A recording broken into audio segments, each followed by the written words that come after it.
I'm stood outside Westminster this morning, where currently peers in the House of Lords are discussing the assisted dying bill. I've been outside Parliament speaking to protesters for and against the bill. I'm a retired oncologist, and so a lot of my time was looking after patients with terminal cancer. The youth will say it's about choice. Listen to the professionals, and if you ask most of the professionals who look at, they would say no. We don't want to be.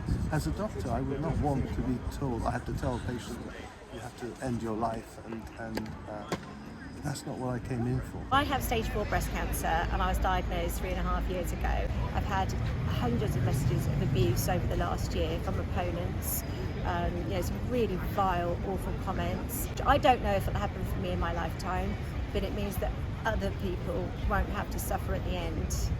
Volunteers from Christian Concern led a demonstration against the bill, laying out hundreds of shoes as a way of visually highlighting the people who may lose their lives as a result. They claim that 600 people will die within the first year should the bill proceed. My dad is terminally ill with cancer and was given 2 years to live, but he's still been living 6 years on. And I think it's important that in this country, what we pioneer, what we have pioneered and what we have celebrated for a long time is how brilliant our NHS is.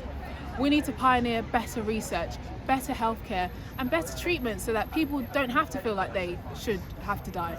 I want to live in a society where people feel like they can flourish and thrive, and we can't do that with bills that encourage death. This is the entrance for taxis to enter the House of Lords. They're coming in. We've already, as you saw off camera, we spoke to Lord Mohammed, so we're hoping to catch their eye. I'm hoping to be in the future treated with the same mercy as I will give my pet dog if he's in absolute pain and agony. So I've got the other side is a bit more direct. Debate spilled out over the streets as activists from both sides made their voices heard. It was requested by the people who were against.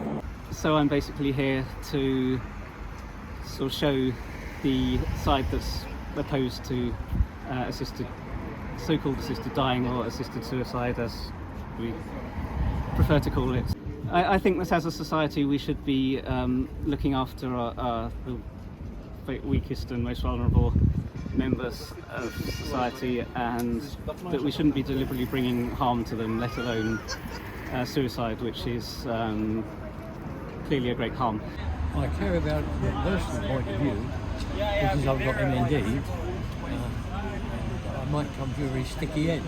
If somebody is in dire straits, they're in pain, they're about to die, and they volunteer, they choose to say, I don't want to suffer this for another few months, let's just call it that.